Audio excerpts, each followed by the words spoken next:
مجھے لگتا ہے کہ اس کو منانے میں حرج نہیں ہے، بلکہ منانے میں فائدہ یہ ہے کہ آپ زیادہ ایک جو ایک انکلوژن کا ایک تصور ہے کہ آپ مل جل کر رہیں، تو مل جل کر تو اسی وقت رہا جا سکتا ہے نا کہ جب آپ دوسروں کو رسپیکٹ دیں، وہ آپ کو رسپیکٹ دیں، اور رسپیکٹ دینے کا جو ہے وہ بہترین بہانہ ان کے جو کلچرل جو پریکٹسز ہیں ان کو رسپیکٹ دیں، وہ ہمارے کلچرل جو ہے وہ پریکٹس کو رسپیکٹ دیں گے.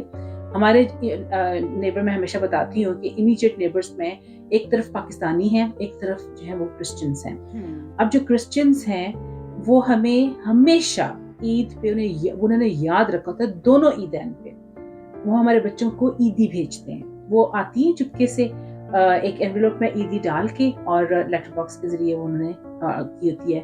کھانے بھجوائے گی. رمضان میں ایک دفعہ باقاعدہ وہ اس نے جلیبیاں کہیں سے خرید کی، اور جلیبیاں پیک کر کے افطاری جیسے بھجوائی جاتی ہے اس نے وہ بھجوائیں. تو وہ اگر ہمارے ساتھ اتنا ہی نہیں، ہمارے تہواروں کو وہ یاد رکھ کے وہ منا رہے ہیں، ہم کرسمس کیوں نہیں منائیں گے؟ اور ہم بھی پھر کوشش کرتے ہیں کہ کرسمس پہ ہم یعنی باقاعدہ ان کے لیے تحائف لے کے آتے ہیں، ہم کو یعنی بنا کے پورے باقاعدہ دے کے آتے ہیں. تو اچھا لگتا ہے، اس سے محبت پھیلتی ہے، ہم ایک دوسرے کے زیادہ قریب آتے ہیں. انسان جو ہے مل کے ایک دوسرے کے ساتھ یعنی کسی بھی مذہب کا لیبل لگائے بغیر، یعنی یہ صرف انسانوں کو سیلیبریٹ کرنے. مجھے تو لگتا ہے کہ یہ سب تہوار جو ہیں یہ مختلف ثقافتوں کو ایک جگہ پہ بیٹھ کے سیلیبریٹ کرنے کا بہانہ ہے. تو اس میں مجھے تو نہیں لگتا کہ کوئی بھی حرج ہے. اور جو لوگ فتوے آج بھی میں دیکھتی ہوں کہ میری کرسمس نہیں کہنا چاہیے، کرسمس منانی نہیں چاہیے، یہ کرسچنس کا تہوار ہے، وہ عید مناتے ہیں، وہ ہمیں بہت شوق ہو جاتا ہے کہ ہم کرسمس مناتے ہیں. بہت سارے لوگ ہیں میرے کام پہ، میرے کولیگس ہیں جو عید پہ باقاعدہ ہمارے کام پہ عید ملن پارٹیز رکھی جاتی ہیں.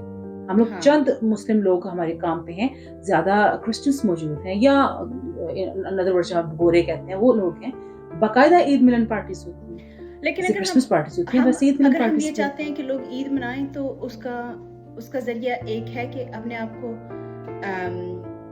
ایکسکلوڈ کرنے کی بجائے، یعنی اپنے آپ کو محدود کرنے کی بجائے اپنے آپ کو اوپن کرو دنیا کو. اور اپنے آپ کو اوپن کرنے کا طریقہ یہی ہے کہ اگر آپ کسی کا کے کلچر میں دلچسپی دکھاؤ گے، اگر آپ دوسروں کی، تو وہ بھی شیئر کریں گے آپ کی. اور دوسرا یہ کہ ہماری اگر ہم، اور یہ ہماری ثقافت کا حصہ ہے، یہ کوئی جدید ہم کام نہیں کر رہے. ہم جو برے صغیر کے مسلمان ہیں وہ ہمیشہ سے دوسرے تہوار بھی مناتے آئے ہیں، دوسرے لوگوں کی بھی عزت کرتے آئے ہیں. یہ ہماری ورثے کا حصہ ہے کہ ہم انکلوسیو لوگ ہیں. اور اگر اب آ کے کچھ لوگ یہ کہنے کی کوشش کر رہے ہیں کہ جو دوسرے تہوار ہیں وہ ہماری ورثے کا حصہ نہیں ہے، تو یہ دیٹس نیو. اس کی سب سے بڑی مثال ہماری زبان ہے. اردو جو ہے وہ کتنی اور ثقافتوں کا، کتنی اور زبانوں کا جو ہے وہ ایک اس میں آپ کو رنگ ملتا ہے. تو ہماری تو زبان ہی جو ہے وہ ایک انکلوژن کی ایک بہت بڑی مثال ہے. بہت ساری ثقافتوں کو ایک جگہ پہ اکٹھے کرنے کی مثال ہے.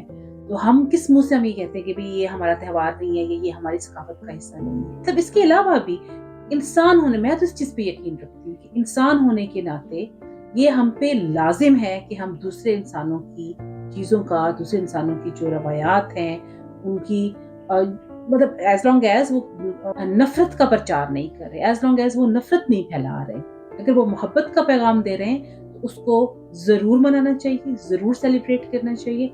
کیونکہ نفرت بہت پھیل چکی ہوئی ہے پوری دنیا میں. ہم اگر چھوٹی سی کوشش کر کے اگر محبت کا پیغام دیں گے تو مجھے لگتا ہے کہ یہ اپنے آپ میں بہت بڑی کاوش ہے اور بہت ضرورت ہے آج کے دور میں، خاص طور پر اس کے لیے. تمہیں کیا لگتا ہے؟ ہاں بالکل، میں اس بات سے اتفاق کرتی ہوں. لیکن اور اپنی طرف سے سب کو میری کرسمس اور بڑا دن مبارک کہنا چاہتی ہوں، جو لوگ بھی سیلیبریٹ کر رہے ہیں جہاں بھی. اور ہم لوگ تو ہمارے کافی سارے مہمان بھی آئے ہوئے ہیں، اور ان کے لیے ہم نے، چلو میں تمہارا زیادہ وقت نہیں لوں گی کیونکہ تمہارے بھی مہمان آئے ہوئے ہیں اور میں نے بھی کرسمس ڈنر تیار کرنا ہے اور بچوں کو باہر لے کے جانا ہے. تو کوئکلی میں چاہتی تھی کہ ہم، چونکہ آج امپورٹنٹ دن تھا، بڑا دن تھا، تو ضرور مبارکباد دیتے نالان کے پلیٹ فارم سے. تو سب سننے والوں کو کرسمس کی مبارکباد، میری کرسمس ضرور منائیے، ضرور سیلیبریٹ کیجیے، دوسروں کی خوشیوں میں شامل ہوں تاکہ لوگ آپ کی خوشیوں میں شامل ہوں. یہی ایک واحد طریقہ ہے محبت پھیلانے کا. محبت پھیلائیے، خوشیاں بانٹیے اور خوش رہیے. ہمیں اجازت دیجیے، اپنا خیال رکھیے گا. اللہ حافظ. اللہ حافظ.